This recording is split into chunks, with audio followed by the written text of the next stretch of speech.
నమస్తే, నా పేరు డాక్టర్ సుచిత. ఈరోజు మనం తెలుసుకునే టాపిక్ మోకాల నొప్పులు.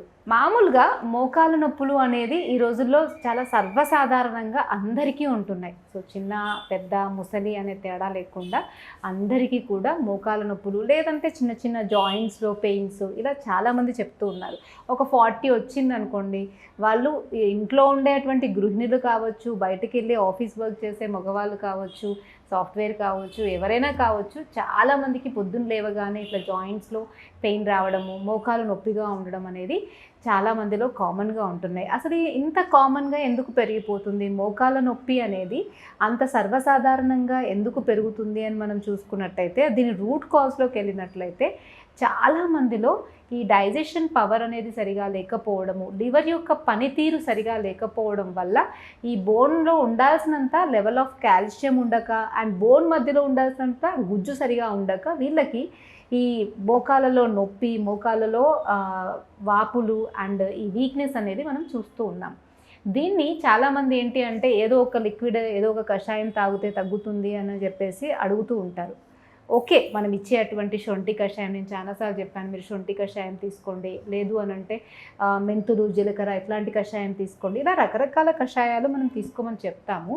ఇలాంటి కషాయాలు ఒక్కటే తీసుకోవడం మాత్రమే కాకుండా మీరు మీ లైఫ్ స్టైల్ని కొంచెం సెట్ చేసుకొని రూట్ కాజ్కి కారణమైనటువంటి, అంటే మీ యొక్క లివర్ పనితీరుని సక్రమంగా పనిచేసుకోవడానికి ఏమేమి మందులు వాడాలి అండ్ మీరు ఎలాంటి లైఫ్ స్టైల్లో ఉంటే మీకు ఇలాంటి మోకాల నొప్పులు రాకుండా ఉంటాయో ఫస్ట్ అవి తెలుసుకోవాలి. ఎందుకు అంటే చాలామందిలో అబ్జర్వ్ చేసింది ఏంటి అని అంటే, వాళ్ళు చాలా వర్క్ చేసేసుకొని చాలా లేట్గా ఇంటికి వెళ్ళి 10:30కో 11కో లేట్గా ఫుడ్ తింటారు. అండ్ తినగానే ఇంకా టైం ఉండదు కాబట్టి వెంటనే పడుకుంటారు. పొద్దున్న లేటుగా లేస్తారు. లేచేసరికి వాళ్ళకి బాడీ అంతా కూడా కొంచెం పట్టేసినట్టుగా, స్టిఫ్గా, జాయింట్స్ అంతా కూడా బరువుగా అట్లా ఉంటాయి. అదే స్లోగా చాలామందికి రుమటాయిడ్ ఆర్థరైటిస్గా, లేకపోతే గౌటీ ఆర్థరైటిస్గా అలా కన్వర్ట్ అవుతుంది. బట్ దీనికి రూట్ కాజ్ ఏంటి? లేటుగా తినడము, ఇష్టం ఉన్న టైంలో తినడం. అండ్ చాలామంది చేసే ఇంకో పెద్ద మిస్టేక్ ఏంటంటే, వాళ్ళ వర్క్ అంతా అయిపోయినాక నైట్ టైం హెవీగా తింటారు. మామూలుగా మనం మార్నింగ్, ఆఫ్టర్నూన్ ఎంత ఎక్కువ తిన్నా కూడా టైం ఉంటుంది కాబట్టి, డైజెషన్ అనేది మనం యాక్టివ్గా ఉంటాం కాబట్టి బాగానే జరుగుతుంది. కానీ నైట్ ఎంత లైట్గా తీసుకుంటే మనం పొద్దున అంత యాక్టివ్గా లేవగలుగుతాం, పెయిన్స్ అనేవి ఉండవు.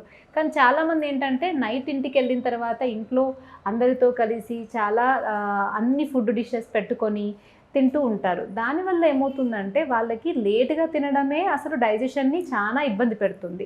గ్యాస్ట్రిక్ ప్రాబ్లమ్స్కైనా, యాసిడిటీకైనా, కాన్స్టిపేషన్కైనా అండ్ మన డైజెషన్ పవర్ తగ్గడానికైనా మెయిన్ రీజను మనం లేట్ నైట్స్ తినడము, హెవీగా తినడము.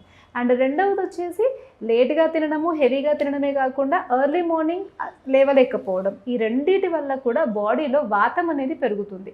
ఎప్పుడైనా మనం నైట్ సరిగా పడుకోకుంటే వాతం అనేది పెరుగుతుంది. వాతం పెరగడం వల్ల ఒళ్ళు నొప్పులు ఇవన్నీ కూడా ఉంటూ ఉంటాయి. అందుకే ఎవరికైనా మోకాల నొప్పులు ఉంటే ఫస్ట్ చేయాల్సింది తొందరగా తినడం, సూర్యాస్తమయం కన్నా ముందే తినాలి. అంటే 6:30 నుండి 7 లోపు తినడం, 9:30, 10 వరకు పడుకోవడం, ఎర్లీ మార్నింగ్ 5:30, 6 వరకు లేవడం. ఈ మార్పులు మీరు ఖచ్చితంగా చేసుకోవాలి. ఆ తర్వాత ఆయుర్వేదంలో చాలా రకాల ఔషధాలు చెప్పారు. అవి వాడడం వల్ల మీ బాడీలో ఉన్నటువంటి వాపు, పెయిన్ అనేది చాలా బాగా తగ్గుతుంది. దాంట్లో మనం ఎప్పటికీ చెప్పుకునేది శొంఠి అనేది ఎందుకు మనం అంత ఎక్కువగా చెప్తాము అంటే, శొంఠి మనకి దొరకడం చాలా ఈజీగా దొరుకుతుంది. అండ్ శొంఠి తీసుకోవడం వల్ల కూడా మనకి చాలా రకాల బెనిఫిట్స్ ఉంటాయి. అంటే మోకాల నొప్పి ఒకటే తగ్గడమే కాకుండా బాడీలో మనకి ఇమ్యూనిటీ పెరుగుతుంది అండ్ మనకి ఆకలి అనేది పెరుగుతుంది. కఫ రోగాలు లైక్ దగ్గు, జలుబు, కాస, శ్వాస అంటాం ఆయుర్వేదంలో, ముక్కు కారడము, సైనసెస్, ఇవన్నీ కూడా శొంఠి అనేది చాలా బాగా తగ్గిస్తుంది. అయితే ఈరోజు శొంఠిని మనం ఒక క్రమ పద్ధతిలో తీసుకోవడం వల్ల ఎలా మనం మోకాల నొప్పులు తగ్గించుకోవాలో తెలుసుకుందాం. నార్మల్గా శొంఠిని 3 రకాలుగా వాడచ్చు. ఒకటి, శొంఠి పౌడర్ చేసుకొని బాగా నీళ్ళను వేడి చేసి, అంటే ఒక 100 ml నీళ్ళు బాగా మరుగుతూ ఉన్నప్పుడు ఒక 5 grams శొంఠి వేసి మూత పెట్టేసి, అది కొంచెం గోరువెచ్చగా అయ్యాక వడపోసి కొంచెం పటిక బెల్లం యాడ్ చేసి మెల్లిగా సిప్ చేస్తూ తాగాలి. ఇలా ఎర్లీ మార్నింగ్ తాగినట్టయితే మీకు నొప్పులు అండ్ ఆకలి సంబంధ సమస్యలు అండ్ తినబుద్ధి కాకపోవడం, హెవీగా ఉండడం లాంటివి తగ్గుతాయి. ఇది ఒక రకంగా తీసుకోవచ్చు. రెండో రకం ఏంటి అంటే శొంఠిని బెల్లంతో తీసుకోవడం. నార్మల్గా శొంఠి పౌడర్ ఒక 5 గ్రామ్స్ తీసుకుంటే బెల్లం ఒక 10 గ్రామ్స్ లేదా ఈక్వల్గా కూడా తీసుకోవచ్చు. కాకపోతే శొంఠి బెల్లం తీసుకున్నప్పుడు దీని ఒక క్రమ పద్ధతులు, అంటే ఇవాళ 1 గ్రామ్ శొంఠి పౌడర్ 1 గ్రామ్ బెల్లం రెండు కలిపి తీసుకుంటే 2 గ్రాములు తీసుకుంటే రేపు 4 గ్రాములు, ఎల్లుండి 6 గ్రాములు, తర్వాత 8 గ్రాములు, తర్వాత 10 గ్రాములు, ఇలా మీరు 20 గ్రాముల వరకు పెంచుకోవచ్చు.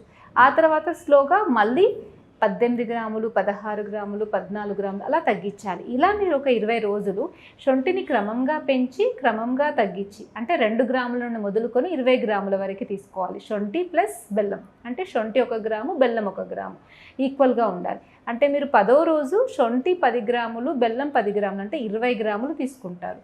ఆ తర్వాత మళ్ళీ స్లోగా 10వ రోజు నుండి మళ్ళీ స్లోగా 20 రోజు వరకు స్లోగా తగ్గించుకుంటూ రావాలి. ఇలా ఒక 21 డేస్ మీరు శొంఠి బెల్లంని ఒక క్రమ పద్ధతిలో పెంచుతూ మళ్ళీ తగ్గిస్తూ తీసుకుంటూ పథ్య ఆహారం, అంటే ఇది తినేటప్పుడు నాన్ వెజ్ తినకుండా, హెవీ ఫ్రైలు అట్లాంటివి తినకుండా లైట్గా మామూలుగా పెసరపప్పు, బీరకాయ, సోరకాయ, పొట్లకాయ అట్లా వాటరీ సబ్స్టాన్సెస్ ఉన్న కూరగాయలను తింటూ కొంచెం బటర్ మిల్క్ ఎక్కువగా తీసుకుంటూ లైట్ ఫుడ్ మీద ఉంటూ ఫాలో అవుతూ హెల్దీ లైఫ్ స్టైల్ మీరు ఫాలో అయినట్టయితే డెఫినెట్గా మీ మోకాలలో ఉన్నటువంటి వాపు, నొప్పి అనేది చాలా వరకు తగ్గుతుంది. అండ్ ఇది హెల్దీ వేలో తగ్గుతుంది. అండ్ లోపల ఉన్నటువంటి జాయింట్స్ కూడా చాలా హెల్దీగా అవుతాయి. అండ్ బ్లడ్లో ఉన్నటువంటి టాక్సిన్స్ కూడా చాలా వరకు తగ్గిపోతాయి. అండ్ బ్లడ్ ఫ్లో కూడా మనకి జాయింట్కి చాలా బాగా పెరుగుతుంది. సో ఇది చాలా సేఫ్. అండ్ మీరు ఇలా తీసుకోవడం వల్ల ఎటువంటి ప్రాబ్లమ్స్ కూడా ఉండవు. సో శొంఠిని మీరు ఈ రకంగా కూడా రెగ్యులర్గా తీసుకోవడం వల్ల జాయింట్ పెయిన్స్ నుండి చాలా ఈజీగా బయటపడవచ్చు.